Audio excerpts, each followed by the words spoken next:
Hürmetlik radio anlıqçılar, anlavatqanınla Rusiya yazğıcısı Maksim Gorkiyning Şinjan Güzel Sanat Fotosurat Nəşriyyatı tərəfindən nəşr qılınğan Balalıq Davr nomli əsəri.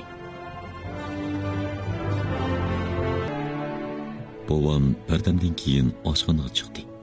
Uning keyindan momam chiqdi. Bovam gap qilmay o'rindiqda o'ltiradi. Momam uning oldiga tizilib, asta so'zladi. Dadasi, siz uni kechiring. Bizdeklarning oilasini qo'yib turib, Bayzodlarning oilarini epaysaqmi, ularningida ham shunday ishlar bo'layotmamdi. Bovam sovuqqina kulib, to'g'ri, sen kimlarni kechirmagan, hammasini kechirsan, dedi va orqadanla ovozni yuqori ko'tarib, qarab tur, kelgusida tilamchilik qilmay qolmaymiz. Momam bovamning qo'llarini tutib turib, ostag'ina tilamchilik qilsak qilamiz. Siz uyda o'ltirib tursiz, men uyma-uy tilamchilik qilaman, dedi. Bu chog'da men zodil chidab turamadim. Xo'shalligimdan o'kirib yig'lab, o'zimni ularga otdim. Ular ikkisi meni mahkam quchoqladi. Ko'z yoshlari tarimlab to'kildi. Bovam qo'lqimga pichirlab, "Onang keldi, endi uning bilan birga bo'lasan", dedi. Bu chog'da onammi kirdi. U o'rindiqning o'tirisida bovam bilan momam uning ishkiyinda o'ltirdi. Onam ularga pasavozda bir nimlarni da'vat etdi. Ular bo'lsa uning so'zini xuddi kichik bolalardek astoydil anglayotdi. Kashqurunliqi bovam bilan momam bir ish bilan sirtqa chiqib ketdi. Onam mendan, "Bu yerda qanday turyapsan?" deb so'radi. "Bilmayman." "Bovang uramdi." "Hozir ancha urmaydi." "Shundaqmi? Menga aytadigan qanday so'zing bor? Qani ixtiyoriy deb baqina." Bovam to'g'risida so'zligim kelmadi. Men uningga yaxshi ish to'g'risida so'zlab berdim. Buni onamning yoqtirmaydiganligi ko'rinib turadi. U, "Qani yana nim bo'ldi?" dedi. Men yana polkovnikning uyidagi 3 akufga to'g'risida so'zlab berdim. Onam polga qarab qo'shimsini turib, beshini chayqab qo'yatdi. Men uningdan, "Bovam nima uchun senga ochiqlaydi?" deb so'radim. "Men uning oldida gunohkor bo'lib qoldim." "Uningga polni aka pasang bo'pti ekan." U qopig'ini turdi. Ondan meni quchoqlab, "Bu sen deydigan gap emas, angladingmi?" dedi. "Yana ketamsan?" deb so'radim men uningdan. "Yana ketamsan? Ne ketaman?" dedi u hayron bo'lib. Lekin men onamning bu uyda uzoq turolmaydiganligini his qilardim. Yaqinqi vaqtlarda bovam pat-pat onamning uyiga kirib, eshikni taqib olib so'zlashadigan bo'lib qoldi. Bir qitimliq suhbatda onam butun uyni beshiga kiyib, "Yo'q, bo'lmaydi." Ondan bovamning voysigan ovozi anglandi. Uning keyindan yana bir ish yuz berdi. Bir kun kechda momam ikkimiz oshxonada o'ltirdik. Tuyuqsizla bovam oshxonaga kirib keldi-da, momamning beshiga birini soldi. "Chiqdi bo'lmagan gapni qilaverma", deb baqirdi. "Hay qira ahmaq", dedi momam mushtigib qing'ib qolgan bo'kini tuzashtirib, xotirjamlik bilan. "Qilgan atganlaringni bilibli qolsam, uningga aytib beraman." Bovam momamga aytilib berib, uning beshiga to'xtamay o'rg'iltirdi. Momam o'zini qochirmay, qarshilikmi qilmay, "Ura ahmaq, qani ura", deb turaverdi. Men ochig'im kelib, yostiq bo'lamdi, o'tik bo'lamdi, hammani bovamga qartib otdim. Lekin asabiylashib ketgan bovam bularga pisand qilmadi. Oxiri o'zi putlashib yiqilib, chelakdagi suvni o'rib etib chiqib ketdi. Men momamning yoniga o'tdim. Momam menga samimiy holda, "Obdan o'g'lim, bu ish to'g'risida anangga deyma, angladingmi? Ular buning sizmi bir-biriga o'sh bo'lib ketdi", dedi. Men momamning talbiga ma'qul bo'ldim. Lekin momam uchun qanday o'ychelishni o'ylab yurdim. Biroq o'ychelishning muvofiq usulini topolmadim. 2 kundan keyin nima bir ish bilan bovamning uyiga kirgan edim. U polda o'ltiribdi. Oldida og'zi ochiq bir sandiq turibdi. O'rindiq ustida bovam noiti yaxshi ko'radigan suratlar turardi. U 12 parcha kulrang qalin qog'oz bo'lib, har bir qog'ozga chaqmoq katakchilar sizilgan. Katakchilar ichida bo'lsa, ularning surati tushirilgan edi. Men birdanla bu suratlarni kesib o'tib, bovamni teriktirish o'yiga keldim. Bovam diqqat qilmay turganda, ularning suratidan bir nechini elib, ushqandek yugurib chiqib ketdim. Men qo'ychini elib, birinchi rat katakchi ishidagi odamlarning beshini qirqidim. Bu chog'da birdanla uning ichim og'rib qoldi. Ikkinchi ratga kelganda katakchining sizqini bo'ylab qaydim. ikkinchi ratni teqi qirqib bo'lmayla bovam kirib keldi-da, "Kimsan ularning suratini oldi de?" deb so'ramayla yerda chechilib yotgan surat parchalarini ko'rib qoldi-da, uningdan bir necha parchani elib, sinchilab ko'rib, arvoyi ushdi. Bu nim qilganing deb qattiq baqirib, putimdan tutib cho'rgan edi, bo'shliqda necha domlab ketdim. Ta'limga momam kirib qilib, meni tutib oldi.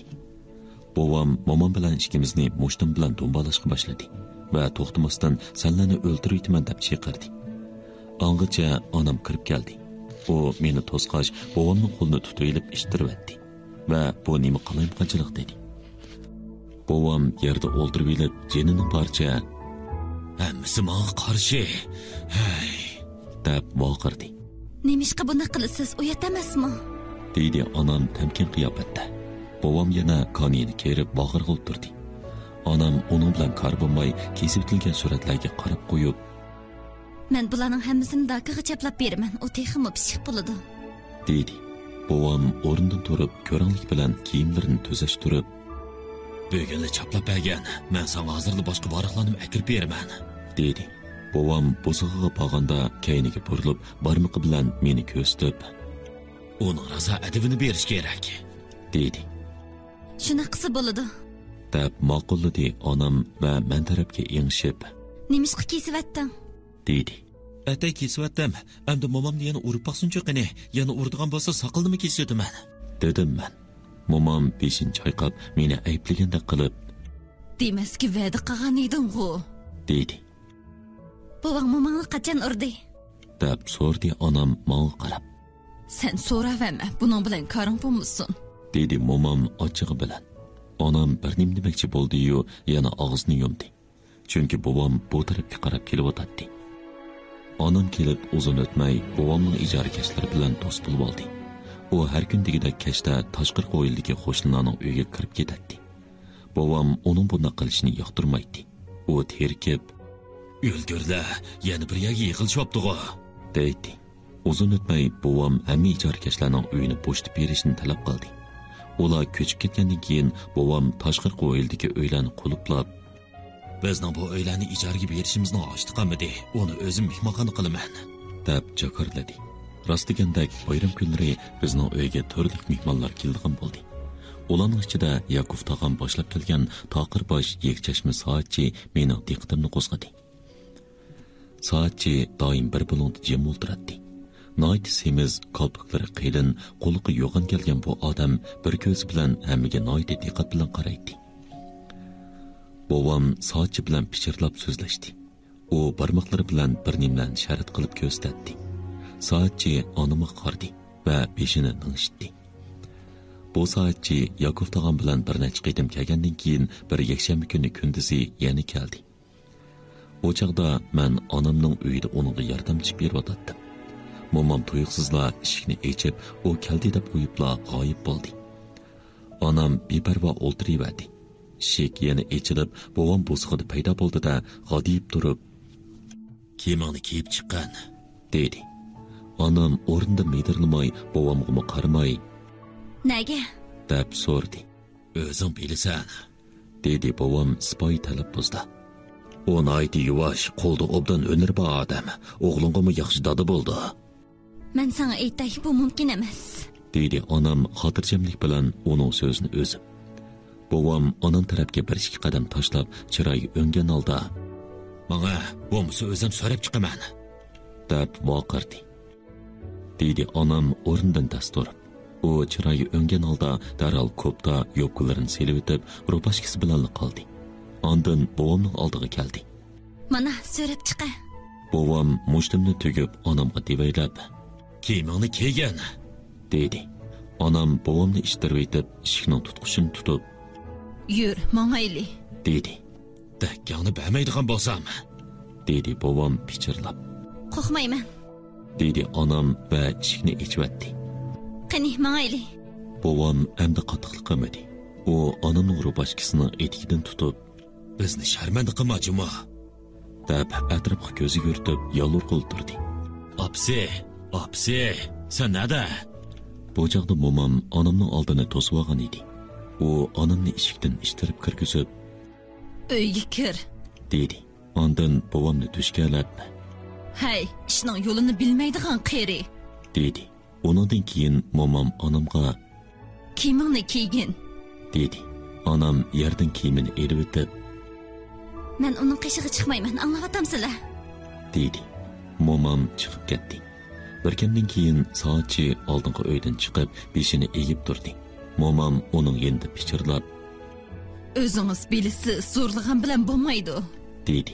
Soatchi darvozadan chiqib ketib o'tib, bo'sig'iga putlashib ketdi va bir sakrab ko'chaga chiqdi.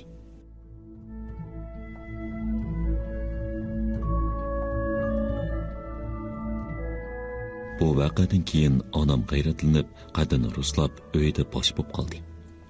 Bobom bo'lsa, ancha ko'zga chiliqmaydigan, kun bo'yi gap qilmay, xiyol surib o'tirgan bo'lib qoldi. U uydan taloq chiqmay, o'zi yolg'iz bolxonda dadamning xotirasi degan sirli kitobni o'qib o'tirgan bo'ldi. U bu kitobni sanduq selib qolib qo'yatdi. Men bir necha qidim uningdan bu nima kitob deb so'rasam, u "Sen hozir buni bilishingning hojati yo'q. Men o'lganda bu kitobni senga qoldirib ketaman. Juvonnimi senga qoldirib ketaman" deb javob berdi. Bobomning sanduqida nurg'un qimmatli kiyim-kechaklar bor edi. Bobom bu kiyim-kechaklarni onamning uyiga akirib qo'ydi. Onam ularga so'qinib qaraydi.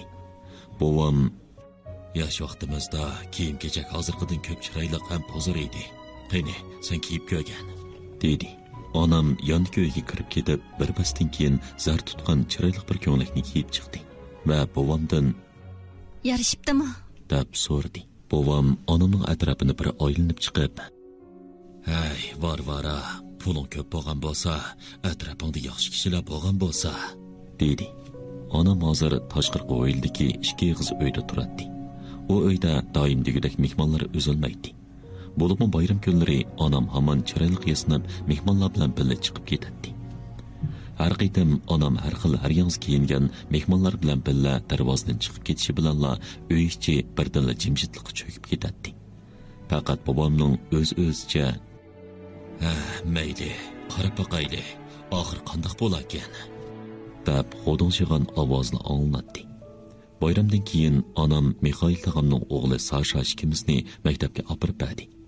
Mixail tog'am yana uylangan edi. O'gay ona uyga kirishi bilanla Sashani yomon ko'rib, uni doim qorlaydi. Momamning so'ri bilan bovam Sashani o'z uyiga akib olgan edi. Sasha ikkimiz maktabda bir oycha o'qigandan keyin maktab menga yoqmay qoldi. Sasha dastlabki kunlarda noit qiziqib, bolalar bilan osonla chiqishib ketdi. Lekin u bir kuni dars vaqtida uxlab qolib, tuyuqsizla "Endi unda qilmayman" deb baqirbatdi.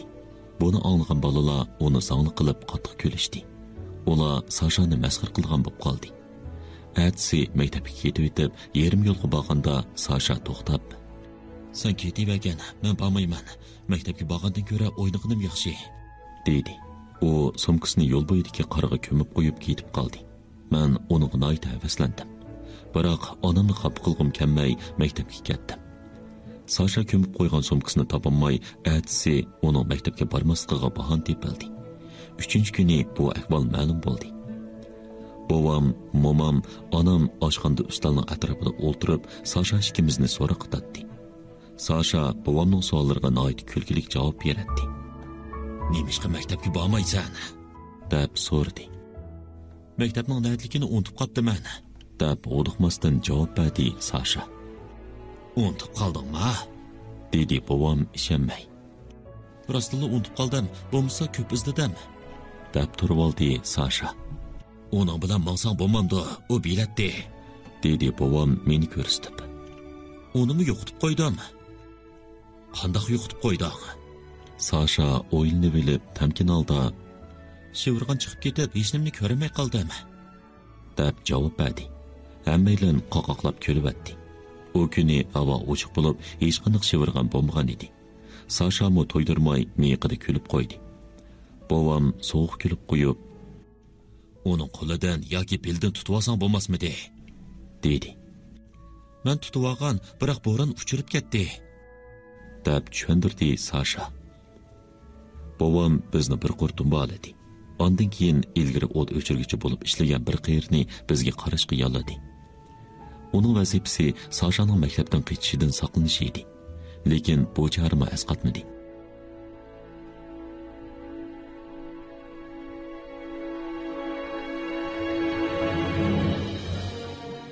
Atsi biz maktabga ketayotganda Sasha tezdan pemsni selib, birini o'ng tarafga, birini sol tarafga eriqtib tashlab, paypoqchanni yugurib ketib qoldi. Aloqsada bo'lgan qiyri asrab o'midab pemlarni terib, meni boshlab uyga yenib keldi. Bovam, momam, onamla bir kun kechgacha butun shaharni oralab qochqinni izladi. Faqat kech kirgandala Sashani bir qavoqxondan topdi. U yerda usul o'ynab yurgan ekan. Sashaning gap qilmay turilishi bilan cho'nglar nima qilarini bilmay qoldi.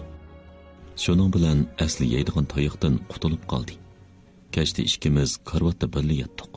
U menga meni o'gay onamni yomon ko'rdi, dadamni yomon ko'rdi, bovamni yomon ko'rdi. Ular bilan birga turib nima qilaman? Momamdan qaraqchilar turadigan joyni so'rab olib, shularga qo'shilib ketaman. Ikkimiz birga qochaydimi? dedi. Lekin men o'z planimda ofitser bo'lib, yo'g'on soqol qo'yishni o'ylab yuratdim. Men planimni Sashaga aytib berdim. U biroz o'ylanib, ma'qul ko'rib, "Bu yaxshi fikrgan. Kelgusida sen ofitser bo'lsang, men qaraqchilar boshlig'i bo'laman. Sen meni tutqili borsan, ikkimizdan qaysimizni tutib olmizkin tang. Shu chaqda ko'ramiz. Biroq men senga qo'l tekkizmayman. Menmi tekkizmayman." Ikkimiz shundoq kelishdik. Atsi butun badanim qizib, chechak chiqib ketdi. Meni ishkirga o'yildiki, bolaxonaga yetkazib qo'ydi. U yerda uzoq yetib qoldim. Put-qo'limni kang toki bilan bog'lab tashladi. Men g'alati qo'rqinchli tushlarni ko'ratdim. Har qitim momam kelib, bovamni boqqandek menga qo'shiq bilan tomoq beradi. Menga tomoq berib o'tib, anglab boqmagan cho'chaklarni aytib beradi. Bir kun kechda nima uchundir momam kechikib qoldi. Bu hol meni tashvishlantirdi. Birdilla go'yo momam binoning sirtidagi palampayda yotgandek, xuddi Pyotr tog'idek tuyuldi. Men o'rnimdan sakrab turdim. Mo'ram bilan derazaning ikki qanotini ochib, o'zimni binodan pastga otdim. Shuning bilan ikki putim sezmas bo'lib qoldi-da, karvatda 3 oydan ortiq yetib qoldim. Menga momam o'z qaraydi. Bir qitim u kelib birdilla Men tushimda dadangni ko'ribdiman. U daladan kelyotgandek, uning kaynidan bir olli ish agishib kelyotgandek, dedi. Shu kundan boshlab momam oda bir necha kun dadam to'g'risida so'zlab berdi. Mening dadamning dadisi ofitser bo'lib, qo'l ostidagilarni xorlaganligi uchun Sibiriyaga surgun qilingan ekan. Sibiriyada tug'ilib ekan. U kichik chig'ida onasi o'lib ketibdi. 9 yoshga kirganda dadasi o'lib ketibdi. Bir yog'ochchi dadamni beqib olib, uning hunar o'rgatibdi. 16 yoshida dadam hozirgi bovamlar turayotgan bu shaharga kiribdi. 20 yoshida noyat usta yog'ochchi bo'lib qoldi. U ishlaydigan ishxona bovamlarning shu chog'dagi uyi bilan qo'shni ekan. Momam so'zni davomlashtirdi. Bir kuni Varvara ikkimiz bog'da malina terib o'tatdik. Tuyuqsiz bir odam tomdan sakrab tushdi. Men bekli cho'chib ketdim. U egiz bo'yliq, oq ko'nglik kiygan yalang oyoq bir yigit edi. Men uni ilgari ko'rgan. Doim bizning deriza oldidan o'tadi. Men uningdan, "Hey yigit, nemishqa eshik bilan mangmay tam atlab yurasan?" deb so'radim. U güp qilib oldimda tizlanib, "Oldingizda yolg'iz beshimdan boshqa hech nimam yo'q. Mana Varvarami turibdi. Bizga yordam qiling. Biz to'y qilmoqchimiz" dedi. Men tengirqab turibli qoldim. Baya bu yigit elchilikka kelgan ishkan. U yigitning kimligini bilamsan? Momam kulib turib mendan so'radi va mening javobimni kutmayla so'zni davomlashtirdi. U sening dadang edi. Men munda qarsam, sening hiliqi chaplikash onang olma darxining kayniga o'tib elib, uning sharat qilib etibdi. Yuzlari qip-qizil bo'lib ketibdi. Men ishkang nemish qilishib yursan, Varvara sarang bo'ldingmi? Hey yigit, senmi obdan o'ylab ko'rsang bo'ladi. Sen uning loyiqimi dedim. Bu chaqda bovan katta boy bo'lib, pulimi, obro'yimi bor edi. Bekla hakavur edi. Men ularga tegishli gapning hammasini dedim. O'zim bo'lsam ham qo'rqatdim, ham ularga ichim og'ritdi. Dadang bovayning Varvarani rozilik bilan menga bermaydiganligini bilaman. Shunga men uni ep qochib ketmoqchi bo'ldim. Faqat sizlar bizga yordamlashalaysiz dedi. Ondan sening onangmi dadangning yeniga kelib, qo'lini uning mo'rsiga qo'yib turib, "Biz amaliyotda burili to'y qilib bo'ldik. Endi bizga to'y rasmiyatini o'tashli qoldi" dedi. Bu gapni anglab boshimdan ketgili tasliq qoldim. Momam ixtiyorsiz kulib ketdi. Ondan yana so'zni davomlashtirdi. Sen hazır toy qilishning nimaligini bilamsan, tex tushunmaysan. Agar qiz bola to'ysiz bola tug'ib qo'ysa, bu cho'ng baloyi ofat bo'ladi. Momam birpas o'ylanib turib qoldi. Ondan yana so'zni davomlashtirdi. Әмді қандақ қылыш керек. Мен dadamның бешіғі бірні қойдым. Анаңның чечini жұлдым. Ular болса, әмді ұрыш білен мәселені әл қағылы болмайды. Әң яқшысы авал бірәр чары тепіш керек. Андан қандақ ұрсаңмы болуды дейішті. Ойласам, bu mu to'g'ri? Quruq jeli bo'lganning foydasi yo'q. Men dadamdan puling bormi deb so'radim. U 100 so'mga yaqin pulim bor edi dedi. U chaqlarda pul kuchlik, narsa kerak, arzon edi. Biz qayta maslahatlashib, oxir bir haftadan keyin to'yni qilishga kelishdik. Hammani deyish bo'lib ixtiyorsiz yig'lavetdim. Yuragim qattiq so'qatdi. Bobongning bilib qilishidan qo'rqatdim. Onammi dakki-dukkida edi. Shu chaqda dadangni o'shko'rdigan eski bir usta bor edi. U dadang bilan onangning sirini biladi ekan. To'y kuni men onangga eng yaxshi kiyimlarni kiydirib ko'chaga olib chiqdim. Do'xmishda dadang otarva bilan kutib turibdi. U ikkisi harvaga o'tirib menib ketdi. Burilib uyga qaytishimga yiliq ablah oldimdan chiqib, mug'ambarlik bilan hijiyib, men boshqalarning baxtiga to'sqin bo'lmayman. Menga 50 so'm bersanglar, bu ishni demayman dedi. U chaqda mening qo'limda pul yo'q edi. Men bir amal qilib uni to'sishning o'rniga aksicha ahmoqlik qilib uning yuziga tüküribdiman. Shuning bilan chataq bo'ldi. Momamning hikoyasini ishtiyoq bilan angladim. Momamning to'y to'g'risida deganlari bobomning aytib berganlariga ancha o'xshamaydi. Dadam bilan onamning to'y ishini bobom so'zlab bergan edi. Uning aytishicha, u ularning to'y qilishiga qarshi chiqqan. Ular to'y qilgandan keyin opamni uyga kirgizmagan bo'lsa-mu, lekin dadam bilan onam to'y marosimini yoshirin o'tkazmagan. Bobomning o'zimi cherkovga berib to'y marosimiga qatnashgan ekan. Men ularning qaysisining so'zining to'g'riligini momamdan so'rag'im kelmadi. Chunki momamning hikoyasi texmi yaxshi, texmi qiziqarli edi. Dastlabki ish gapdigicha dadam bilan onamning niyatligini bilmadim. Keyin anang gap so'zi joyida bir bolni avatib xabar berdi. Haftaning 6-kuni kechda cherkovga boraman deb qo'yib ularnikiga bordim. Ular noyta mijroq bir ko'chada kichkina bir uyda turdi ekan. Butun qo'ro turlik yunarvallar bilan to'lib ketibdi. Hovlining ichi paskina qalaymaqankan, ular bu xuddi mushukning bollardek xo'shal-xo'ram o'tib etibdi. Men ularga amal qilib choy, qand, un, murabba va pulni ep bordim. Pulni bobongninkidan o'g'irlab olgan edim. Dadam hech nimani og'ili unmaydi. Onam uning so'zini rost qilib so'zlaydi. Men ularga xafa bo'ldim. Men dadamga, "Hey ahmoq, men sening nimang bo'laman bilamsan? Men sening qaynonang bo'laman. Mening gapimni nimishqa anglashmaysan" dedim. Dadam bu gapni anglabla meni dast ko'tarib elib, uyning ichida u yoqdan bu yoqqa mong'ilib turdi. Hatto bir tarafdan mongsa, bir tarafdan usulga tushib ketdi. U chaqlarda dadam to'paqday kuchlik edi. Anam bo'lsa xuddi chiroyli to'zdek. Dadamning yanida u yoqdan bu yoqqa mengib xuddi yangi og'an qo'nchiqini maqtagandek to'xtamay maqtaydi. Bundaq kunlar xeyli uzoq davom qildi. Sening tug'ilgan vaqtingmi yaqinlashib qoldi. Bobong bo'lsa yana un chiqmay yuratdi. Men dadam onanglarniga yoshirin berib turatdim. U buni bilsimi bilmasga salatdi. Uydagilarning onang to'g'risida gap qilishi ma'ni qilingan edi. Lekin buning uzoqqa bormaydiganligini bilatdim. Bir kuni kechasi qattiq shivirg'an chiqib ketdi. Bobong ikkimiz karvatda yetib hech uxlayolmadik. Bobong birdilla ular qanday turib yetibdi deb so'rdi. Men yaxshi turib yetibdi dedim. U kimni so'rayotganligini bilamsan dedi. Men albatta bilaman. Qizingiz bilan kuyovligingizni so'rayapsiz dedim. U ajablanib, "Sen qanday bilding?" deb so'radi. Men xafa bo'lib, "Bo'ldi, bovay, bu qiliqlaringizni qo'ying" dedim. Birdandan keyin bobong yana gap anglag'ili turdi. U dadamni demoqchi. U ablahkan, rostila ablahmi deb so'radi. Men bo'lsam emgakni xolamaydiganlar, boshqalarning shilisiga minib oldiganlar haqiqiy ablah bo'ldi dedim. U yana "Sen nerdan kelganliging noma'lum, tegi-tekdi aniq bo'lmagan bir odamga qandoqlarcha ishonding" dedi. Men "O'zingiz berib, o'z ko'zingiz bilan ko'rsangiz bilasiz, ular yaxshi turib yetibdi" dedim. Bovang, "Men ularning oldiga borsam bek uyat bo'ladi. Ular o'zlari meni yo'qlab kelsin" dedi. Bu so'zni anglab xo'shalligimni yig'lavatdim.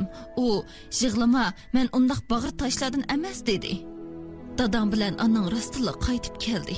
Dadam bobongning oldiga kelib, "Men hargiz bir narsa tama qilib kelmadim.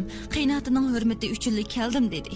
Bobong bu gapni anglab nihoyat xush bo'ldi. U kulib turib, "Hey uzun tura, endi sho'xlik qilib yurmay qaytib kelib biz bilan birga turinglar" dedi. Dadam "Buniga var-vara bir nima desin, menga baribir" dedi. Rostilla birga tursa, ular o'tirsida jazman g'ash-g'ush bo'ladi. Bundaq chaqlarda dadam mendan boshqa hech kimning gapiga kirmaydi. Men dadamni o'z o'g'illarimdan ortiq yaxshi ko'ratdim. Bunda dadam o'zim biletdi. Şunu umu meni desa o'lib turadi. Ba'zida quchqimga beshini qo'yib oladi, ba'zida meni quchoqlab olib uyda aylantirib yuradi. Shundaq chaqlarda siz mening o'z onamsiz, men sizni var-varadimni ortiq yaxshi ko'raman deydi. Dadam bilan anam bog'dagi kichkina bir eg'iz uyga ko'chib keldi. Sen shu uyda tug'ilgan. Sen tug'ilganda dadam xo'jaligida qinqiniga patmay ketgan. Dadam meni yudib olib bo'ylani aylanib bobongning yiniga apirib bu xush xabarni yetkazgan. Bobong nihoyat xush bo'lgan edi.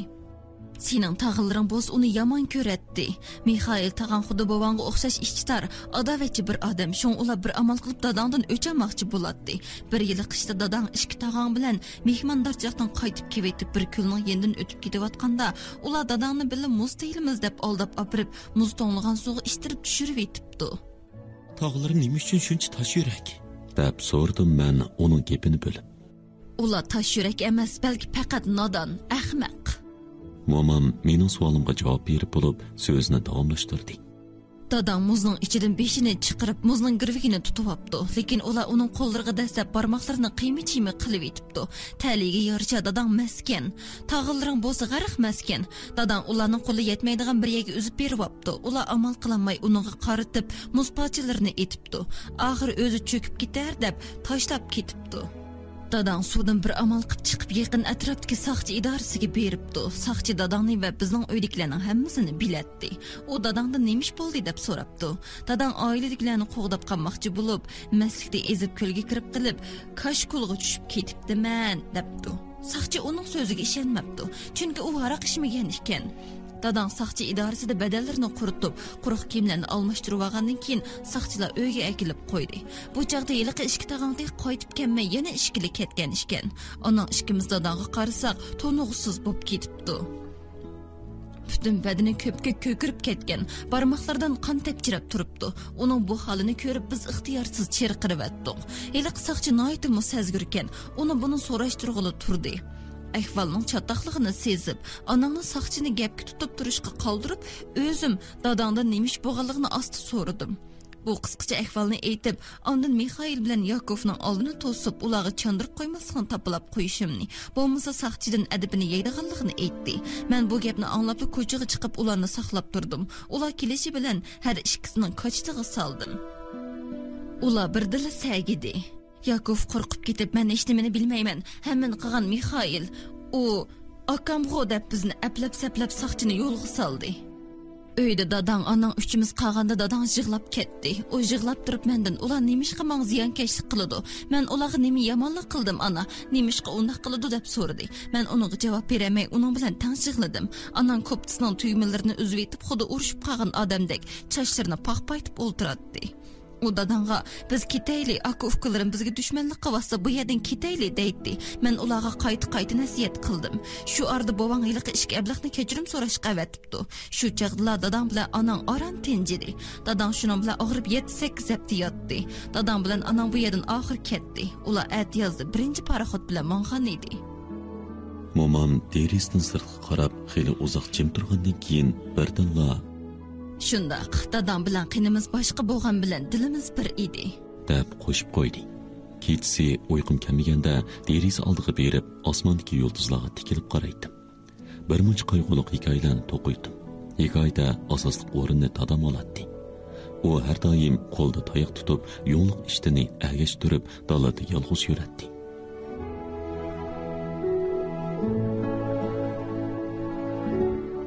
Bir kuni kashqurunliqi ko'zim elishib uxlab qoptiman. Uyg'onsam putlarimda sezgi paydo bo'lib qopti. Putimni sangiltib o'ltirib edim, sezimi yana yo'qolib ketdi. Lekin putimning saqib ketadiganligiga, ma'olaydiganligimga ishondim. Xo'shalligimdan vaqirib etdim. O'rnimdan turmoqchi bo'lgan edim, shu zamot yiqilib tushdim. Lekin shundoq bo'lsa-mu, eshik tarafga qarab palampaydan o'mlab mangdim. qanaqlarcha onamning uyiga kirib momamning quchog'ida o'tirganligim esimda yo'q. Uyda yana bir necha notunish kishilar turardi. Ularning ichida o'ruq, chiroyi ko'kish bir momoy boshqalarni besib tushadigan yuqori ovoz bilan so'zlab o'tadi. Uning butun a'zoyi, ko'nglikimi, qalbiqimi, yuz ko'zimi ko'p-ko'k bo'lib, menga tikilib qarab turardi. Bu kim? deb so'rdim men qo'rqib turib. Bovam xapichiroy holda, Bu sening momang, dedi. Onammu bir er kishini oldimga ishtirib, sovuqla, Bu sening yangi dadang. dedi. Bu er kishi menga egilib turib, sana rasm sizdigan bo'ya qilib beraman, dedi. Momam meni uyga olib qo'yganda men uningdan, onam yana to'y qilgan bo'pti, buni nimishqa menga aytmading? deb so'rdim. Bo'ldi, so'rmayli qo'y. Sizlar hammanglar aldamchi. Momam meni karavotga yotqizib qo'yib, tanlarini titirtib yig'lashga boshladi. U yig'lab turib, Senmi yig'lig'in, yig'la. dedi. Lekin mening yig'lig'im kelmaydi. Momam bir necha kun oldida aytib bergan bir ish esimga keldi. Bobomning butun boyligi tugishibdi. U bir oqsumaga nurg'un pul qarz berib turgan ekan. Lekin u oqsumak vayron bo'pti. Endi men hech kimning gapiga kirmaydigan bo'ldim. Hatto cho'ng kishilarni ko'rsam ko'nglim beyaram bo'lgan bo'ldi. Atiyas kelib, bog'da maysalar ko'kirib, daldaraxlar bix urishga boshladi. Bog' ichida bir ozgal bar bo'lib, uning ichida aman qoraylar to'lib yotadi. Mening shu aman qoraylarni chiqarib tashlab, ozgal ichiga pokis bir uy yasab, cho'nglog'imga qo'shilmay, butun yozni shu yerda o'tkazgim keladi. Bu o'y meni ruhlantirib, darhol ishni boshlab etdim. Bu ish meni uydagi ishlardan xeyli uzoqcha chatlashtiradi. Sen nima uchun domsib yuriysan? deb so'raydi bir yoqdan momam, bir yoqdan onam. Ularning savolidan xijil bo'lardim. Chunki men ulardan ranjimagan edim. Faqat uydagi hamma narsa menga borgan sari yod bo'lib qolgan edi. Yiliq chiroyi ko'kish momoy pat-patla choyga yoki tomoqqa kelib turardi. Uni ko'rsam o'g'im qaynaydi. Bir qitim u mening suyib qo'yishim uchun qo'lini menga uzatgan edi. Men kaynimga burilib chiqib ketdim. U doim o'g'liga, ya'ni mening bo'lug'si o'gay dadamga, Bu balani obdan tarbiyalash kerak, tushundingmi? deydi. O'g'li ishtohatmandlik bilan beshini selib, qo'shimizni to'rib, gap qilmay turardi. Bu momoyning oldida hammaylan qopqini selib o'ltirardi. Men bu momoyni va uning o'g'lini haddidan tashqari o'sh ko'ratdim. Buning uchun bir muncha tayoq sanjib, uningga sunib, Qizg'onatgan bo'lsangiz, men ering, dedim. Onam meni silkib, ustaldan tushirib, o'zimning uyiga kirgizibdi. Keynimdan momam kelib, meni ko'rish bilanla pixildab kulib ketdi. Voy, shundaqmi kapsiz bo'lamsan? deydi.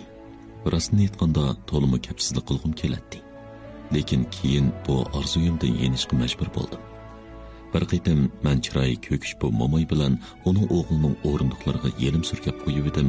Ularning har ikkisi o'rindiqlarga choplashib qoldi. Shu ish tufaylidan bovam meni urib chiqib ketgandan keyin menikiga onam keldi. U meni oldiga tortib, quchoqlab turib, Sen nimishqa ochiqlanasan? Sening bu qiliqlaring meni qanchalik azoblayotganligini bilsang edi. dedi. Bu gaplarni davatganda uning ko'zlari g'il-g'il yoshga to'lgan edi. U o'zining mag'zini mening mag'zimga ching yoqdi. Bu menga shunchalik ig'ir keldiki, buning o'rniga qachotlarimga urgan bo'lsa, shu aram bo'lgan bo'ladi. Men onamga buningdan keyin ularni ranjitmaslikka va'da berdim. Onam azoblanmasli bo'ldi. Bu to'g'ri bo'ldi. dedi onam asta. Biz pat yaqinda to'y qilamiz. Undan keyin Moskvaga ketamiz. Biz qaytib kelgandan keyin sen biz bilan birga tursan. O'gay dadangni aytimi, oq ko'ngil ham aqlli odam. Uning bilan chiqishib qolasan. Sen o'tir maktabga o'qishga kirasan. Undan keyin universitetda o'qiysan, keyin doktor bo'lasan. Onam menga go'zal kelgusini suratlab berib o'tgan bo'lsa-mu, lekin bu meni qilchi xo'shal qilmaydi. Hozir uningga erga tegmagan, men seni o'zim boqaman, degimni keladi. Lekin bu so'zni deyishga og'zim bormadi. Onam to'g'risida meningda nurg'un samimiy xiyollar uyg'ongan bo'lsa-mu, lekin bu xiyollarni uningga degim kelmadi. Mening bog'dagi ishim o'ngishli bo'lib o'tadi. O'chiblarni chepib ervatdim. Ozgalning chatlariga xishdan tom yetib chiqdim. Tegigimi xish yotqizib chiqdim. Buning bilan uning osti odam yassa bo'g'idek to'p-tuz bo'lib ketdi. man yana bir muncha rangarang aynak parchalarini yig'ib kelib, ozgal cho'risidagi qishtonning qovoqlarini o'rnatdim. Buning bilan ozgalga kun nuri tushganda aynaklar rangarang nur chechib turadigan bo'ldi. Yaxshi o'ylabsan, dedi bobom bir qitim mening ishlarimga zan qo'yib turib. Biroq o chaplar yana o'sib chiqadi. Chunki yıldızdan chanib o'tmabsan. Go'rjakni akagan, men chanab beray. Men go'rjakni elib keldim. Bobom kuchab ishlashga boshladi. Keyincha men sen uchun bu yerga optaparast yer berman. U ajoyib chiroyli bo'ladi, dedi bobom ishlab etib. Bobom birdanla uyn chiqmay turib qoldi. Uning ko'zlaridan tarimlab yosh to'kilyotdi. Sizga nima bo'ldi? deb so'rdim men uningga hayron bo'lib qarab. U bir silkinib etib, qo'li bilan yuzini surtib, talab ketdim, debla yana ishlashga boshladi. Turibla bobom go'rjakni tashlab etib, bu ishni bekor qilibsan o'g'lim, rostla bekor qilibsan. Bu uyni yaqinda setibdiman. Onaga to'yliq tayyorlash kerak. Shunga pul lozim bo'lib qoldi. U bo'lsa o'tariq kun ko'rsin, dedi. Men putimni zaxmlantirib olib, onamning cherkovda o'tkazilgan to'y murosimiga borolmay qoldim. To'y murosimi davdosizli o'tdi. Cherkovdan qaytib kelib, hammaylar uyn chiqmay o'ltirib choy ichishdi. Onam darhol kiyimni almashtirib, sanduqni yig'ishtirishga boshladi. Onam atsi tong saharda mengib ketdi. Ma'nigan chog'da meni quchoqlab, suyib turib, "Xayr xo'sh", dedi. "Onangga aytib qo'y, mening gapimga kirsin", dedi bobom yenimda turib. "Bobongning gapini angla", deb qo'shib qo'ydi onam. Ular mengib ketdi. Onam bir necha qitim kayniga burilib, qo'lyaqliqini pulanglatdi. Momam bir qo'lda tomga yo'linib turib, yana bir qo'lni to'xtamay silkaydi. Ko'z yoshlari tarimlab to'kilyotdi.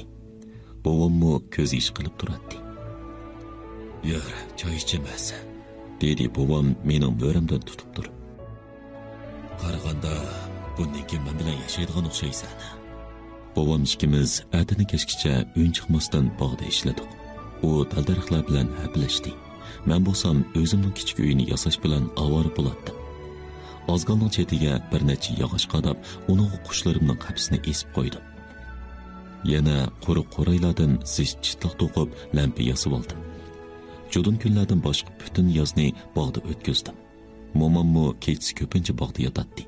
Uyqusi kelmasa, cho'chakka o'xshash bir nimlarni so'zlab beradi.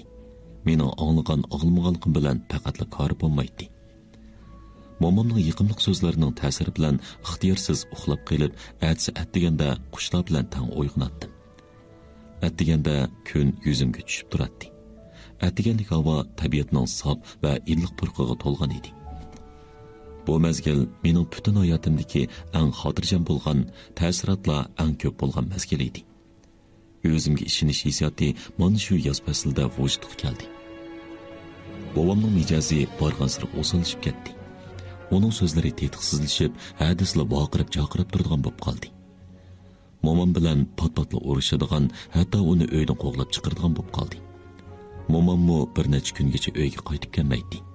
Ba'zida Mixail tog'amnikida, ba'zida Yakov tog'amnikida turadi. Tomoqni bobom o'zi etadi. Qo'llarini ko'ydirib ilib, tepichaklab, boqirab, chaqirib tillaydi. Ko'zda bobom uyni setibdi. Uyni setishdan xili ilgari bir kuni bobom to'yuqsizla hasratlangan holda momamga, "Ay, Xudoni, men seni shuncha baqdim, endi bo'la, qo'zg'ongni endi o'zing boqqan", dedi. Momam bu gaplarning bo'lishini burunla faraz qilib qo'ygandek, tamoman xotirjamlik bilan tinglab, oldirmay, o'diqmay turib, "Undaq bo'lsa yaxshi bo'pti, undaq bo'lgan ekan shundaq bo'lsin", dedi. Bobom bir koni binoning ostidagi qorong'u ikki eg'iz yer osti uyini ijaraga oldi. Uy jabduqlarini va boshqa turli narsalarni 2-3 kun ichida pak-pak setib bo'ldi. Ko'chgan kuni men bu beg'imga yoki kichik uyimga qarab yig'ilib o'tkila tasliq qoldim. Bobom yer osti uyiga ko'chib kelib, uzun o'tmay onam qaytib keldi. Uning chiroyi sarg'ayib juda ketgan edi. U xuddi bizni birinchi qaytim ko'rayotgandek sinchilab qarab turadi. O'gay dadam bo'lsa to'xtamasdan uyning ichida u yoqdan bu yoqqa mengib isqirtib yuradi. "Voy, shuncha tezda cho'ng bo'lib ketibsan", dedi onam menga qarab va qo'li bilan yuzimni silab turib. U ig'ra yaqidi. qo'rsqi do'mpaygan rangi ro'yimi ko'rimsiz edi. O'gay dadam menga qo'lni sunib, "Yaxshimisan? Qandoq turyapsan?" dedi. Ularning har ikkisi yiroqdan yugurib kelgandek, hech nimaning lozimi yo'q, yetib dam olish qilib muhtojdek ko'rinadi. Hammaylar jimjit o'ltirib choy ichishdi. Bovam derazaga qarab turib, parvosizlik bilan, "Demak, hamma nima kuyib kul bo'pti-da", dedi. "Hamma nas kuyib kul bo'ldi", dedi o'gay dadam jazmlashtirib. "O'zimizmi aran qutulib chiqdik." Onam momamga yo'linib, uning pichirlab bir nimlarni davatadi. Momamning ko'zlari yumilib, chiroyi barg'on sari tutilib ketadi. Bovam birdanla zardi bilan qattiq baqirib, "Biroq mening anglashimcha, hech qanday o't ketmabdi-ku. Butun pulingni qarda o'ynab futurib yetibsan-ku", dedi. Uyni jimjitlik bosdi. Hech kim uyn chiqarmaydi. Bir kamdan keyin onam og'iz ochdi. Dada, "Nima dada?" deyishiga bovam uning so'zini qo'pollik bilan uzib o'tdi. "Men sana burunla degan, 30 yoshga kirgan odam 20 yoshlik odamga tegsa bo'lmaydi deganni endi tushungansan. Sen topgan bu oqsumak bagzodang qaramoqqa nazokatli ko'rindi, lekin amaliyoti qandoqkan?" Keyin ular to'tisi tang baqirishib ketdi. Men yugurib chiqib ketdim. Ularga hayron bo'lib qaytib qoldim. Onam boshqacha odam bo'lib qolgan edi. Ilgirkisiga zodilla o'xshamaydi. Keyin o'gay dadam boshqa bir bozordagi bir zavoddan ish topdi. Men, opam, momam uchimiz uninga agishib, shu bozordagi bir uyga ko'chib bordik. Zavodning turxunlari egiz qad ko'tarib turardi. Ulardan chiqqan isloni qishning shamili butun bozorga tarqatadi. Har kuni tong saharda zavodning go'diki xuddi bo'riga o'xshash o'laydi. Kechqurunliqi o'ltirib ketayotgan kunning nuri zavodning bo'shlig'ida yaltiraydi. Momam uyning hamma ishini qiladi. Tamoq etadi, uydan tozalaydi, o'tin yaratdi, suv keladi. Ertadan kechgacha tinmay ishlab, uxlaydigan chog'da yerib, charchab, hech holi qilmay, tinmay injiqlab yotadi. Ba'zida tamoqni etib bo'lgandan keyin yolg'iz qolgan bobomni yo'qlig'ili shaharga mang'atdi. Men bu uyni, bu zavodni, bu bozorni o'z ko'ratdim. Men onamdan, "Biz nimishqa bu yerda turamiz?" deb so'radim. bo'ldi, og'zingni yum. deb javob berdi u. Onam men bilan noyta oz paranglashadigan bo'lib qoldi. So'zlashgandimi hamon buyruq shaklda so'z qiladi. U meni noyta oz ko'chaga chiqaradi. Har qitim ko'chaga chiqqanimda bolalar bilan urushib qoladim. Urushish men uchun birdan bir yaxshi ko'radigan narsa bo'lib qoldi. Har qitim bolalar bilan urushib qaytganimda onam meni tasma bilan uradi. Lekin bundoq jazo meni texmo g'azablantiradi. Keyin qitim bolalar bilan texmo qattiq so'qishatdim. Onam meni texmo qattiq jazolaydi.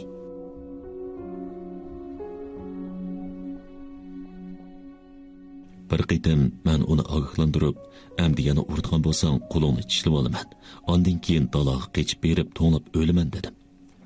Onam menga cho'chigan holda qarab qo'yib, Kichik yirtqich deb qo'ydi.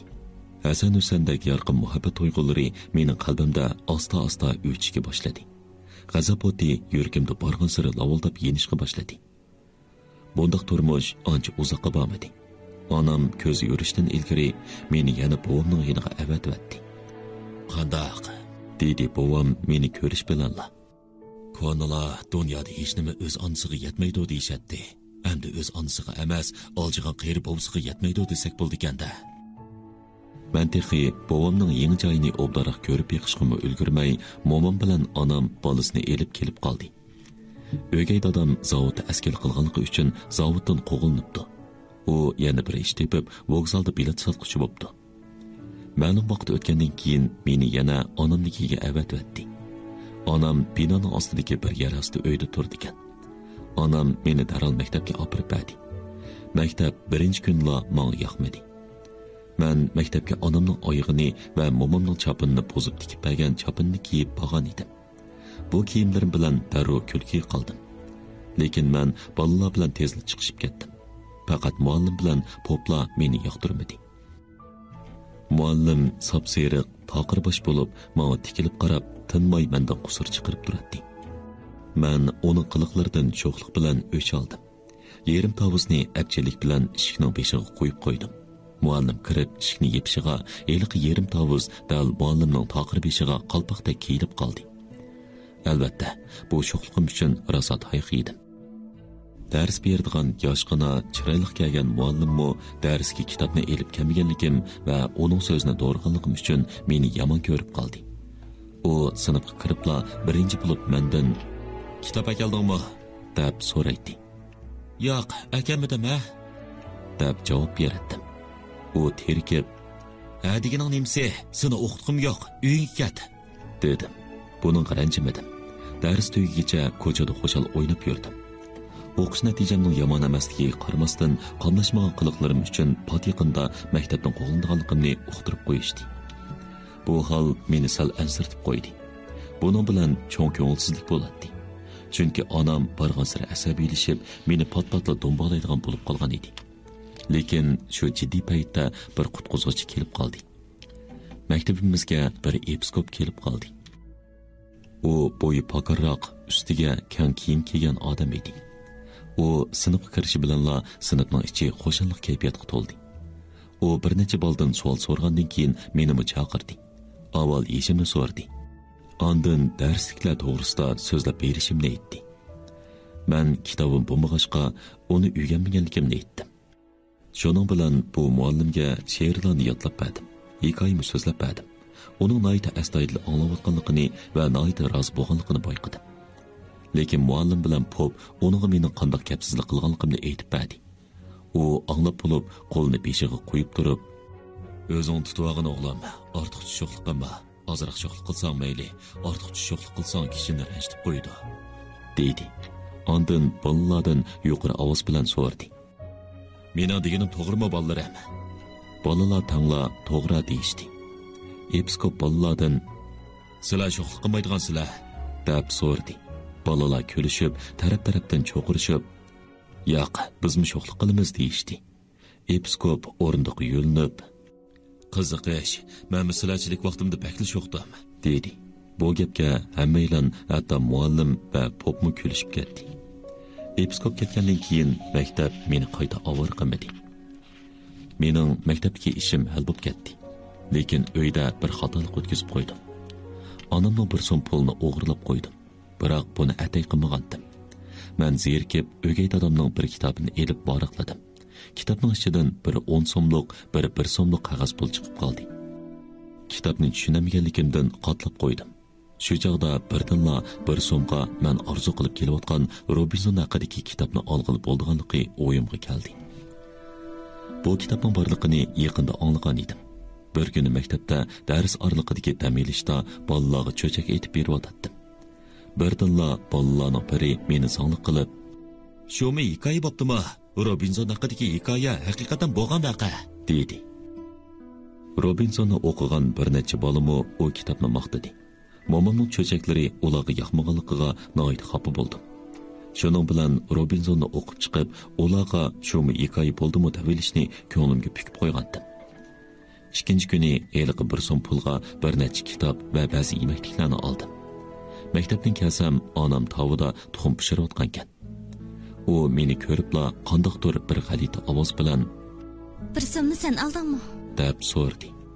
"Ha, unaga kitob oldim" deb javob berdim.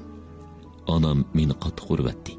Kitoblarimning hammasini elib olib, men topolmaydigan bir yerga tiqibdi. Bu menga urgandimi bakrak alam bo'ldi. Men bir necha kun maktabga bormadim. Shu orada o'gay dadam mening bu ishimni o'z bilan birga ishlaydiganlarga tapagan bo'lsa kerak, ular o'zlarining bolalariga aytib beribdi. Shuning ichida men bilan birga o'qiydiganlar bor ekan. Shuning bilan maktabga qaytib borganimda o'g'ri degan laqamga ega bo'ldim. Men savodoshlarimga bu ishni tushuntirmoqchi bo'lib, o'zimning o'g'ri emasligimni, pulni olganligimni yo'shirmaganligimni aytdim. Ammo ular mening gapimga ishonmadi. Men uyga qaytib kelib, onamga endi maktabga bormaydiganligimni aytdim. Bu chaqda onam yana eg'ir bo'y edi. U derazaning yonida o'ltiradi. Uning rangi sarg'aygan, ko'zlari nursiz, org'in ko'rinadi. Men uning maktabga bormasligimning sababini aytganda, ularga imkoniyatning boricha aniq tushuntirib qo'yganligimni aytdim. Keyin u meni quchoqlab turib, "Biz kambag'almas, biz uchun har bir tiyin" deb so'zni davomlashtirmadi. Onam menga yordamlashdi. Men qaytadan maktabga bordim. Ardın uzun o'tmay meni yana bobomning yoniga avatdi. Bir kun kechqurunliqi men qo'rida edim. Uyda onam bilan o'gay dadamning qattiq janjallashayotganligi anglandi. Onam azob bilan Sizdan o'tinay. deydi. Beka gap. Dedi o'gay dadam pisand qilmay. Meni bilmaydi odamsiz. Siz yana shu xotinning uyiga berib yuribsiz. Ondaq bo'lsa nim bopda? Birdam jim bo'lib qoldi. Ondan onam Sen salim, iflos. dedi. O'gay dadamning onamni urg'ini anglandi. Men hech nimaga qaramay uyga aytildim. Qarasam onam yerga tizilib qoldi. Ustiga pokiz ratli yangi kiyim kiyib olgan o'gay dadam onamni hadab tepib o'tibdi. Men ustal turgan to'qmoqni erib, butun kuchim bilan o'gay dadamning beshiga urdim. Baxtga yarasha onam o'gay dadamni bir ishtirayotgan edi, to'qmoq mo'risiga tegdi. O'gay dadam yugurib taloga chiqib ketdi. Onam meni tutib edib, ko'tarib yerga urdi. Keyin onam menga Meni kechir, xatolik menda. Qanday qilib qo'ling to'qmoqqa bordi? dedi. Men chin ko'nglim bilan aslidagi o'yimni onamga aytib berdim. Men o'ylaymanki, buni qila olmaydim. Chunki bir uzun putning xotin kishini tepib olganligi menga esimdan chiqmaydi. Men yana bobomning uyiga qaytib keldim. Qandaqroq qaraqchi, deb oldimga chiqdi bobom. Endi men seni baxmayman, seni momong baxson. Baxsam beqiyveraman. Buni qilanmaydi odamsan. dedi momam. Ondaq bo'lsa beqiyvagan. deb vaqirdi bobom va bir oz tushib turib elib, menga Momong ikkimiz butunlay bo'linib ketdik. Hozir hamma narsamiz boshqa bo'lib qoldi. deb tushundirdi. Momam deriz tubida o'ltirib, tez suratda apchilik bilan to'rtoq o'tatdi. Momam qilchi o'zgarmagan edi. Bobom bo'lsa o'riqlab, yuzlariga qo'riq tushib, sochlari butunlay oqarib ketgan edi. Ko'rganlar ishqi chechildigan, har narsaga gumon bilan qaraydigan bo'lib qolgan edi. Momam bobom bilan butun narsa keraklarini bo'lish ahvolini masxir qilgan holda so'zlab berdi. Bobom momamga butun aski-tuski, ko'z-pozlarni, qochquchilarni bo'lib beribdi. Uning ustiga "Bo'la seningki, bundan keyin menda hech narsa so'ramaysan" debdi. Onundan keyin momamning yaxshi kiyim-kechaklarini va boshqa pulga yarg'idek narsalarning hammasini elib olib, 700 so'mga setib, bu pulni mevchivi tijorat qilgan bir odamga o'simili sharti bilan qarz beribdi. U yana koni tonish va og'ini birodarlarnikiga berib, ularga bolalarimning kasobtidan bayram bo'ldim deb shikoyat qilib, ulardan pul so'rab olibdi. U bu pullarni akilib, momamga ko'z-ko'z qilib, "Ko'rdingmi ahmoq, sana bir tiyinimi bermayman" deb maqtanibdi. U bu pullarni yana o'simili sharti bilan bir terichiga qarz beribdi. Bobom hozir oshko'zlikda qutqizg'ili bo'lmaydigan, shundaqla ornimiz deganni bilmaydigan darajaga yetgan edi. Öydeki narsalarning hammasi bo'linib ketgan edi. Bugun bobom pul chiqarib, narsa kerak olgan bo'lsa, atsi momam pul chiqarish kerak edi. Navbat bobomga kelganda jazman tomoqning tayini bo'lmaydi. Momam go'shtning yaxshisini elib keladi. Bobom bo'lsa doim qalning sasuylarini elib keladi. Choy bilan qatni har qaysisi o'z oldiga saqlaydi. Lekin choyni bir chaynakda damlaydi. Momam chaynak choy soldigan chaqda bobom hamon oldirab tenab yugurib kelib, "To'xta, oldirma, qanchalik solding?" deb choyni olqiniga selib, oldirmay sanab chiqib, bir qusur tepib choyni osa uzatdi. U o'ziga qo'yilgan choyning momamnikidan sus bo'lmasligiga, miqdorining o'xshash bo'lishiga noit sapselib qarab turadi. Ular birga yashab va emgak qilib 50 yildan keyin musha ahvolga tushib qolgan edi.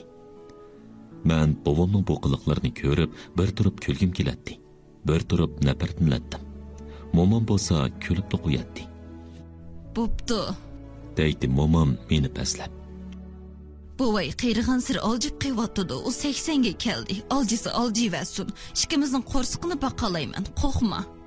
Men pul tepishga boshladim. Demilish kunlari sarda tog'arni mo'ramga selib, o'yma-o'y, ko'chma-ko'cha yurib, ustixon, latputa, qog'oz-pag'oz va temir tesak bulamli pulga yarg'udeklar narsa bo'lsa teratdim. Odatki vaqtlarda maktabdan qaytgandan keyin teratdim. Har shanba kuni bu narsalarni 40-50 tiyinga, ta'lim kep qolsa, unudimni ko'proq sotdim. Har qitim momamga pulni berganda, momam hayajonlanib, "Rahmat sana balam. Biz o'zimizni o'zimiz beqiyotmaymizmi?" deydi. Bir qitim momamning men bergan 5 tiyinlik pulni olqiniga qo'yib, u yoq bu yoqqa o'rib, ön chiqarmay ko'z yoshlarini to'kayotganligini ko'rib qoldim. Eski tuski narsalarni targanga qaraganda texmi ko'proq pul topadigan ish taxtay o'g'irlash edi. Daryo bo'yida nurg'un taxtay dövülünüp yotadi. Bir taxtayni 10 tiyinga sotqili bo'ladi. Kunda onundan 2-3 ni elib ketgili bo'ladi. Faqat qor yoki yomg'ir yig'ib, qorovullar o'zini daldiga olgan chaqlardila tutilib qolmaydi. Biz bir qancha og'ini birlashib, bir to'p bo'lib oldik. Ularning ichida Baxir, Kostiroma, Xabi, Yoz, Ko'rcha, yana men bor edik. Bu bozorda o'g'irlik kasb bo'lib qolgan. Shunga bu yerda o'g'irlik jinoyat deb hisoblanmaydi. Chunki bu yerdagi yerim osh, yerim yalang'och shahar aholilari uchun aytganda o'g'irlik birdan-bir tirikchilik vositasi edi.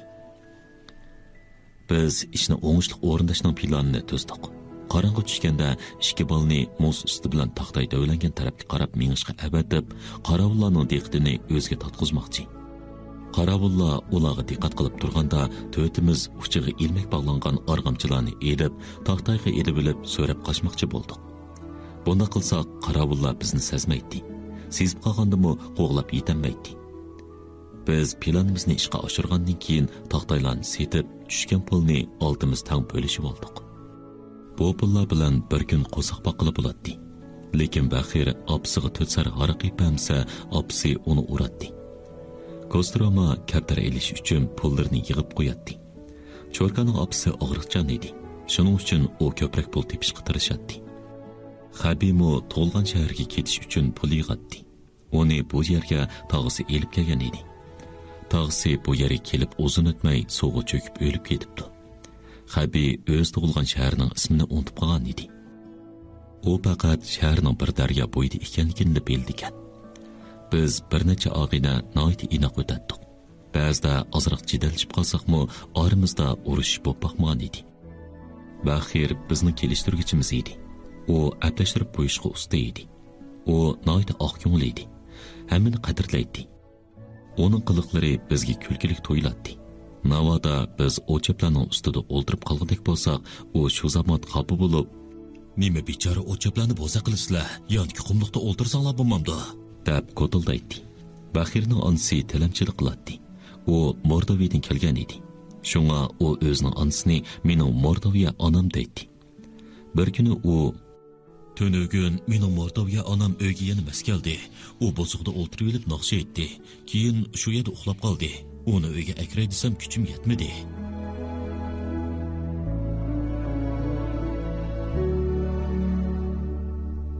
Hurmatli radio anglag'uchilar, Rossiya yozuvchisi Maksim Gorkining Balaliq davr nomli romanini bugun musharga changlatdik. Davomini atki programmamizda anglag'aysizlar. Bu pullar bilan bir kun qo'saq boqilib bo'ladi. Lekin Baxir opsiga 4 sar haraq yepamsa, opsi uni uratdi. Kostroma kaptar elish uchun pullarni yig'ib qo'yadi. Cho'rkaning opsi og'riqchan edi. Shuning uchun u ko'proq pul tepishga tirishadi. Xabimo to'lgan shaharga ketish uchun pul yig'adi. Uni bu yerga tog'isi elib kelgan edi. Tog'isi bu yerga kelib uzun o'tmay suvga cho'kib o'lib ketibdi. Xabi o'z tug'ilgan shaharning ismini unutib qolgan edi. U faqat shaharning bir daryo bo'yida ekanligini bildigan. Biz bir necha og'ina noit inoq o'tdik. Ba'zida ozroq jidalchib qolsaqmi, oramizda urush bo'lib boqmagan edi. Baxir bizning kelishtirgichimiz edi. U aplashtirib qo'yishga usta edi. U noit oq ko'ngil edi. Hammani qadrlaydi. Onun qiliqlari bizga kulkilik to'yiladi. Navoda biz o'chaplarning ustida o'ltirib qolgandek bo'lsak, u shu zamon xafa bo'lib, "Nima bechora o'chaplarni bo'za qilisizlar? Yonki qumliqda o'ltirsanglar bo'lmamdi?" deb ko'tildaydi. Baxirning onasi tilamchilik qiladi. U Mordoviyadan kelgan edi. Shunga u o'zining onasini "Mening Mordoviya onam" deydi. Bir kuni u "Tönögün mening Mordoviya onam uyga yana mas keldi. U bosiqda o'ltirib olib naqsha etdi. Keyin shu yerda uxlab qoldi. Uni uyga akray desam kuchim yetmadi" dedi. Cho'rka muayyanlashtiribla "Onun o'lib qolay debdi, butun a'zoyi ishib ketibdi" dedi. "Onaga ishing og'rimadimi?" deb so'rdim Baxirdan. "Nemishqa ishim og'rimag'dak?" dedi Baxir hayron bo'lib. onam yaxshi ayol. Biz bu ayolning doim Baxirni urganligini bilsakmi, uning yaxshi ayol ekanligiga ishonatdik. İşimiz onga tatmay, pul topolmay qolgan kunlardami Chorka Hammamiz pul yig'ishib Baxirning onasiga aroq ib berayli. Bo'lmasa onasi Baxirni urdi, deydi. Biz bu bir to'p og'inlar ichida ikkili kishi, ya'ni Chorka bilan men savodli edik. Baxirning bizga noit zo'q keladi. U doim keyin men maktabga boraman, muallimga bosh qo'yib, meni qabul qilinglar deb yolvuraman, deydi. Biz judonliq kunlarda doim yozniga boratdik. Yozning dadisi Gorki edi va qabr boqatdi. Qabristonlikning chetida ularning bir kichik uyi bor edi. Yozning dadisi besh kichikgina, chiroy sarg'aygan, badan so'nglari qing'ir-sing'ir odam edi. U ayollar to'g'risida so'zlashni bekli yaxshi ko'radi, lekin so'zi quloqqa yoqmaydi. U o'lganlarning rasvojiliklari ustida so'zlashni yaxshi ko'radi. U bu qog'oz qabristonlikqa ko'milgan kishilarning tarixini bashqoldek biladi. Yoz g'amkin ko'zlar bilan hammaga tikilib qargan holda gap qilmay jim o'tiradi. Bizning berishimizga u o'yinchiqlarni axlat dovsidan terib olgan yog'och odamlar, putsiz otlar, mis parchalari va ushoq tugmalarni bizga bir-birlab ko'rsatdi. Biz ketmoqchi bo'lganda yoz bizni qabristonlikning qo'riq temig'icha uzitib qo'yib, ondan xayr xo'sh deydi. Bizmo xayr xo'sh deyishatdik. Lekin uni qabristonlikqa yolg'iz qoldirish yaxshi emas deb o'ylaydik. Biz ata o'rnimizdan turguncha yoz o'lib qolmasa bo'ladi-ku, deydi bir qitim Kostroma. Yozning turmushi hammamiznikidan jafoliq, deydi Chorka. Baxir uningga qo'shilmay, turmushimiz qilchi jafoliq emas, deydi. Bizning eng ko'ngilli vaqtimiz shanba kunlari edi. Chunki har shanbada o'yin uyushtirardik. Butun bir hafta mushu o'yinning tayyorligini qilardik. Dastlab ko'chima-ko'cha yurib, aski-tuski cho'riqlarni yig'ib, xilvat bir bo'longa davlab qo'yardik. Shanba kuni kechqurun bir to'p yuk to'shig'ichi ishchilar Piristondan uyga qaytganda, biz ko'chadagi mo'kib olgan joydan chiqib, ularga yilqi cho'riqlarni otatdik. Ular terkib bizni qovlaydi, tillaydi. Lekin vaqt uzargan sari ularmi bu o'yinga qiziqib qoldi. Keyin bu ishchilarmi har shanba kuni oldin tayyorlab olgan cho'riqlarni elib kelib, biz bilan aytishadigan bo'ldi. Bir necha qitim ular biz cho'riqlarni davlab qo'ygan joyni tekshirib berib, bizning o'q-dorilarimizni qo'ymay o'g'irlab ketdi. Biz "Shumi o'yin bo'ldimi?" deb e'tiroz bildirdik. Shuning bilan ular cho'riqlarning yerimini bizga berdi. Ondan jang qaytadan boshlandi. Odatda ular ochiqchilik yerda turib oladi. Biz bo'lsak, ularning atrofida cho'rgilab yurib, cho'qirishib, ularga cho'riqlarni otatdik. Aramizdan birasi ular otgan cho'riqlarga putlashib yiqilib tushsa, ular o'yinining barcha vaqirishib kulishadi. Og'inlarning orasida erkin ozodi yashagan bo'lsam-mu, maktabdagi ahvolim yana eg'rilishib ketdi. Maktabdagi bolalar meni aski-tuski targuvchi, talamchi deb masxara qilishdi. Bir qitim ular men bilan urushib qilib, muallimga uningdan axlatning purqi keldi, uning yenda o'ltirg'ili bo'lmaydi deb shikoyat qilishdi. Ularning buni qasdan to'qib chiqqanligini bilatdim. Chunki men har kuni atdiganligi noit astoydil yuyinatdim. Yani kelib hech qachon aski-tuskilarni yiqqanda kiygan kiyim bilan maktabga kelmaydim. Men oxir 3-sinfni tugatdim. Maktab menga mukofotnoma va kitob taqdim qildi. Bu chaqda momamning og'rib qolganiga bir necha kun bo'lib qolgan edi. Uning puli qolmagan edi. Men mukofot bergan kitobni setib, pulni momamga berdim. Ardın uzun o'tmay, onam bilan kichikina bir ukam momamnikiga ko'chib keldi. Men bola boquvchi bo'lib qoldim. Chunki o'gay dadam ishdan bo'shatilgan edi. Uning nega ketganligi noma'lum edi. Momam bo'lsa, shaharda bir boyning uyida to'r to'qib berib o'tadi. Onam ish paran qilmaydi. U intayin o'rqlab ketgan edi. Kun bo'yi bir bo'londa gap qilmay, chala o'likdek yotadi. Meningcha u uzoq yashamaydigandek qiladi. Kichik ukammo og'rib qolgan edi. Ojizlikdan o'nini changriq chiqaribmi yig'layolmaydi. Qo'ysqa assa silkinib ingraydi. To'q bo'lsa, g'alit xirildab uxlab ketadi. Bovam ukamga qarab qo'yib, "Uni obdaroq kutish kerak. Lekin mening hammalarni beqishga chamim yetmaydi", dedi. Onam bo'lib turib, xirildigan ovoz bilan, "U ozg'ina narsa yeydi", dedi. Bovam ochiqlanib, u ozg'ini yeydi deysan, hammasi yig'ilsin nurg'un bo'ldi-da, dedi. Onam 8 oyning ma'lum bir kuni tush mezgilda vafot bo'ldi. Bu chaqda o'gay dadam sirtdan yengil qaytib kelib, yana bir yerdan ish topgan edi. Shunga u yerdan bir uyni ijaraga olgan. Momam bilan kichik ukam u yerga ko'chib borgan edi. Onamnimi bir necha kun ichida ko'chirib ketmoqchi bo'layotdi. Onam jon uzdigan kuni saharda so'ziga ovoz bilan menga o'gay dadangga berib degan tez kelsin, dedi.